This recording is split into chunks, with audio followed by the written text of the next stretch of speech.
Andrew Tate, businessman, influencer, and self-proclaimed voluntary bold man, has absolutely taken over the internet recently due to his polarizing views, opinions, and interesting takes on worms. In this video, for better or worse, I'm going to be looking through some pointers and give my, to be honest, unasked for opinion on things, whilst most importantly trying to have a little laugh along the way and decide, is Andrew Tate purely evil, or does he make some valid points? Maybe a little bit of both.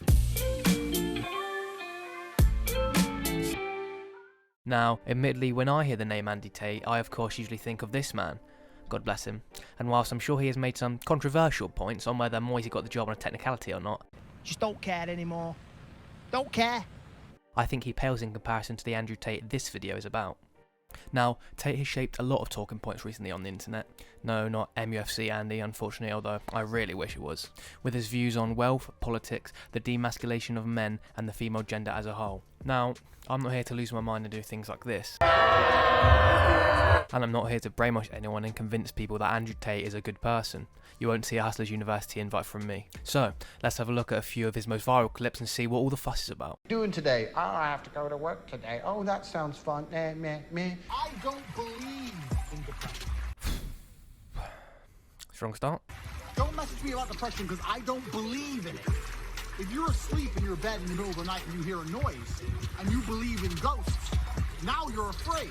I can kind of see the analogy that Tate is using here, you know, giving a belief power can, in cases, be dangerous. Although I think comparing ghosts to things such as emotion is also a bit dangerous in itself. Depression is very much a real thing and a real emotion, whereas ghosts, in my opinion, are not. You can have an opinion on the reality of ghosts, but you can't really with depression. And I'm sure there are some people out there who do use depression as an excuse or as a crutch to stand on, but that's just not the case for most people. If you're asleep in your bed in the middle of the night and you hear a noise and you believe in ghosts, now you're afraid. But if you don't believe in ghosts, it's the wind and you go back to sleep. I could just imagine this exact scenario unfolding in the world where someone out there hears a noise at night and they start getting a little bit scared, a little bit jumpy, then they remember what Andrew said. With this new reassurance, they just think it's the wind and just go back to sleep. Little do they know it's the fucking FBI raiding the house to search for their hard drives. If I were to stand in front of you and I were to tell you that I could punch you as hard as I can in your sternum, and I could fracture it and send a splinter into your heart. Whoa. Would you allow me to try? You wouldn't, because you know I believe I can. Nah, not really, just don't fancy getting smacked, to be honest. I believe I can hurt any man on the planet. I don't believe in ghosts, and I do believe in depression, but what I 100% do know is that this man believes he can hurt any man on the planet, and if he must, he will splinter your sternum and pierce your heart. And that's why people are afraid of you. And you believe depression is a crippling disease, and that's why you're afraid of it. Well, despite his analogy kind of derailing a bit into him wanting to steal my soul like Shang-Chi from Mortal Kombat, his overarching idea, in my opinion, isn't totally horrible. With a pinch of salt, of course. Tactical nuke incoming! Depression is a horrible thing that doesn't discriminate who it hurts. I've seen people who are rich, poor, comfortable, old, young, whatever, experience some level of depression, myself included. But the idea that Tate is pushing is you can give depression and negative emotions power. Now, of course, each situation is completely unique and no one truly has the answers to this really, but there are minor steps that can be taken to get you back on track, such as exercising, eating properly, talking to someone, keeping yourself occupied, etc. and so on. Now, that's not always the case, as sometimes it can be deeper than that, and the argument of just help yourself gets quite difficult. That's why there are so many outlets out there to help. It can be like a spiral, and it can sometimes be very overwhelming, especially if you lose sight of where or who you once were. The South Park clip about depression sums it up beautifully, I feel. Sometimes you can just wake up and your perspective has flipped entirely. So, of course, depression is not like ghosts or punching someone in the chest, and those going through it deserve support and love. They can't see. They sit in the dirt and they just move around in the dirt and they try and hide a little bit and then a bird eats them. Sometimes I'd take being a literal worm, to be honest. And most people live their lives as worms. Most of you are worms. You don't do anything important. You're just living in your shit life, living your little dirt, just sitting there wriggling, hoping an eagle doesn't come along to fuck you up. I love this clip so much. He's just a clip magnet, he really is. I don't even think he's serious half the time with the things he's saying. I can't lie, I love it. I don't know how his brain goes there and how he can say it all with a straight face, to be honest. If an eagle did come along, you couldn't even defend yourself. A worm has no claws. It hasn't even got, like a skunk can spray smelly piss or something. I don't really know whether Tate wants these people to become predators and stop being prey, whatever that means, Andrew, or whether he just wants people to piss on him. Someone please check his hard drive. A worm has zero defensive mechanism. A worm is absolutely and utterly useless. I've never heard of a story of valor that involves a worm. This clearly never knew the worm from James and the Giant Peach or played Worms Battlegrounds before. You're broke!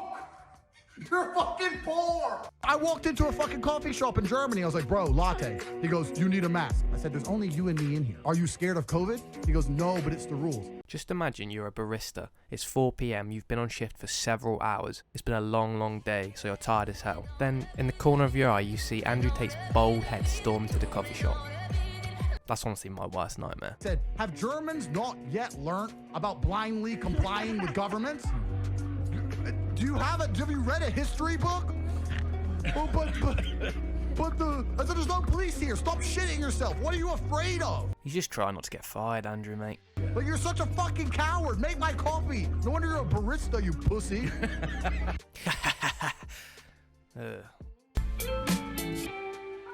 The world has ever been equal. I'm not saying that women should completely and utterly be slaves. I'm not saying that. Well, that's something. I'm saying that the modern society we live in has been built by men. All the roads you see, all the buildings you see, everything around you, men built. All of it. This is true. Men do and have done more physically demanding jobs in the past, so that was always going to be inevitable. But you have got to remember that throughout the ages, women have just ever so slightly been subjugated and suppressed, so even if they could have, they weren't allowed to.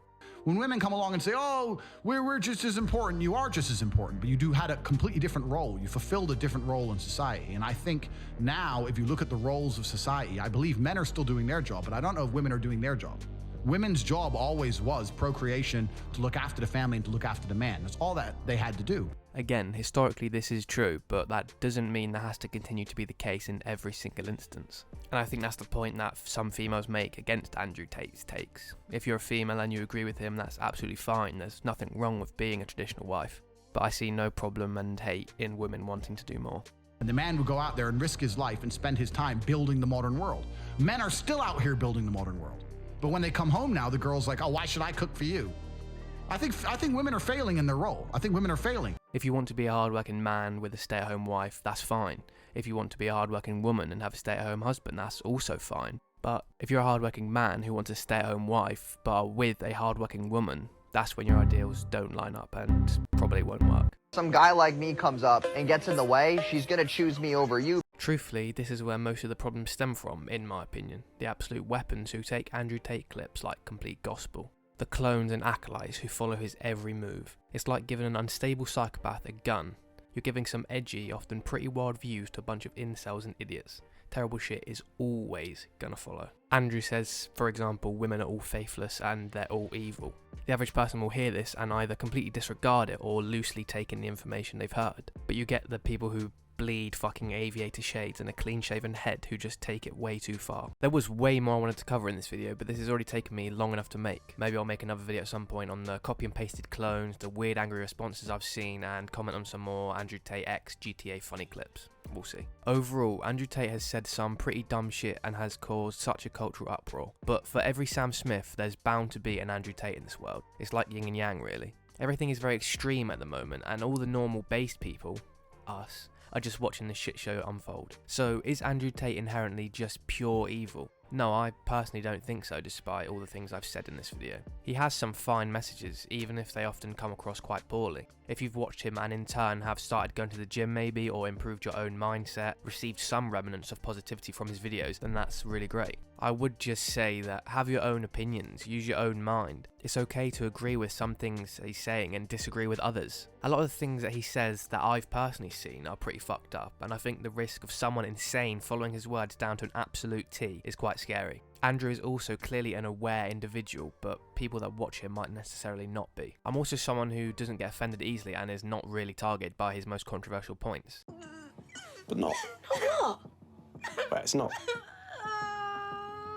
relevant, is it? He does, however, make the Mount Rushmore of controversial bold men. Andrew Tate, Voldemort, The Big Show, and of course, Keemstar. Well, I hope you've enjoyed this video. I hope you have a great week, and remember, if you're going through some shit, nothing bad lasts forever, and nothing really matters, so just be happy. Well, in a bit.